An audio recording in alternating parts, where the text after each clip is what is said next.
નવનીત સુમૈયા એ જલારામ સેવા ટ્રસ્ટ સદસ્ય।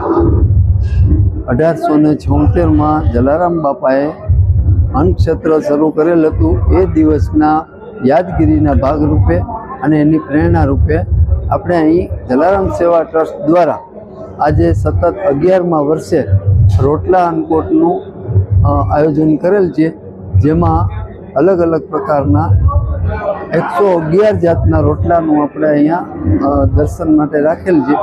અને જે દર્શન માટે જેમાં દરેક પ્રકારના લોટ, ડ્રાયફ્રૂટવાળા રોટલા, મસાલાવાળા રોટલા, શાકભાજીવાળા રોટલા, એ રીતે 111 પ્રકારના રોટલાનો દર્શનનો બધાને લાભ મળેલ છે। અહીંયા બહુ જ અદ્ભુત નજારો જોયો છે કે સૌથી પહેલા એન્ટ્રન્સમાં 101 કિલોનો જવારનો રોટલો, તો આ કેવી રીતે બન્યો એ ખબર નથી। પછી અહીંયા આવ્યા પછી ખબર પડ્યું કે ભક્તોની લાગણી અને પ્રેમ બાપા માટે જે છે એ હિસાબે એમને બનાવ્યો છે। અને